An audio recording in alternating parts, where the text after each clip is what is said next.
बिहार में राजनीतिक गतिविधियां तेज हो गई हैं।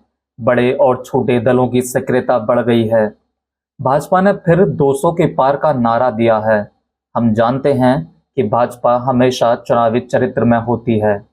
200 के पार का नारा क्या गुल खिलाएगा, यह देखना बाकी है। इस नारे का हश्र वैसा ही तो नहीं होगा जो 400 के पार का हुआ था।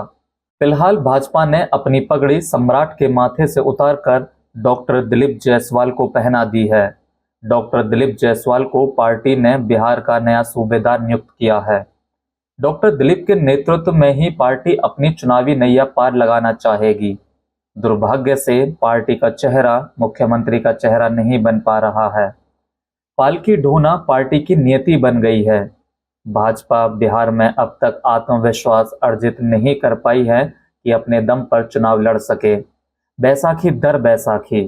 फिलहाल जायसवाल ने नई जंग का ऐलान कर दिया है। इस बार बिहार में फिर 200 के पार जाने की जिद में है भाजपा।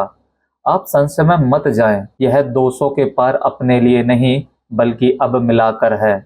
पर आसान नहीं है डगर पटना की। लोकसभा की स्थिति अलग थी और विधानसभा की स्थिति अलग होगी। यहाँ की खेतों में महत्वाकांक्षा की फसल उगती है। स्थानीय स्तर पर जो अवसरवाद सामने नजर आता है उसे ही हम राजनीतिक चेतना समझ लेते हैं। पर यहाँ की खंडित चेतना को राजनीतिक चेतना नहीं कहा जा सकता है। बिहार अपनी जातीय चेतना से बाहर निकलेगा ऐसी आशा अभी नहीं की जा सकती है। बिहार में 21 अगस्त को भारत बंद के दौरान बहुत हंगामा हुआ। यह साफ है कि जातीय समीकरण यहाँ प्रभावी रहेगा। हरियाणा में सैनी, उत्तर प्रदेश में मौर्य, बिहार में कुशवाहा यानी लव कुश को साथ रखना सुविधाजनक है। यह भाजपा के साथ होने वाली स्वाभाविक जातियां हैं।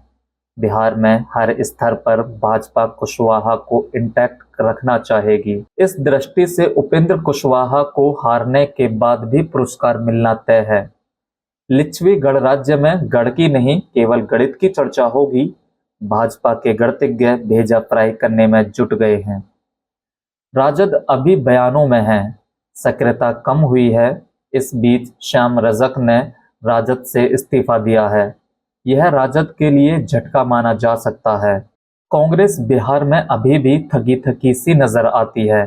कांग्रेस में कोई स्पार्क नहीं है। यहाँ वही घिसा हुआ नैरेटिव्स। वामपंथी समूहों की सक्रियता खोल से बाहर नहीं दिखती है। इधर प्रशांत किशोर ताल ठोक रहे हैं। सब कुछ नया नया है। प्रशांत तरोताजा हैं। बिहार में बहुत कुछ करना चाहते हैं। जन आंदोलन पैदा करने का जज्बा है, पर प्रशांत की अकादमिकता प्रशांत के लिए बाधा बनेगी। राजनीति शास्त्र पढ़ाना और राजनेता होना के व्याकरण अलग अलग होते हैं। इस राजनीति ज्ञान का संबंध विश्वविद्यालय से है, विधानसभा से नहीं। जो भी हो, प्रशांत का हस्तक्षेप प्रभावी साबित होगा। यह बिहार की सेहत के लिए सही होगा। पॉलिटिक्स परिवारवाद से बाहर निकले, पर यह सदिच्छा संघर्ष नहीं बन पाई। प्रशांत बिल्ली के गले में घंटी बांधने का साहस दिखा रहे हैं, बड़ी बात है। बिहार की राजनीति में चाचा भतीजा की चर्चा ना हो तो बात पूरी नहीं होगी। लोजपा में घमासान फिर शुरू हो गया है। पारस का खेल खत्म नहीं हुआ है, खेल बाकी है। विधानसभा में पारस गुट ने सभी सीटों पर चुनाव लड़ने की घोषणा की है।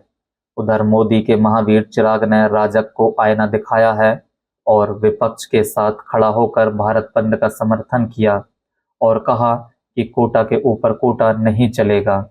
यह राजग के भीतर की भी कोई पटकथा हो सकती है। राजग के भीतर स्पेस बनाने की साजिश भी हो सकती है ताकि विपक्ष को इस मुद्दे पर वॉक ओवर ना मिल जाए। सियासत से धकियाए हुए लोग भी सक्रिय हो गए हैं। आरपीसी, नागमणि जैसे बहुत से चुनावजीवी लोग हैं जो चुनाव के वक्त ही नजर आते हैं।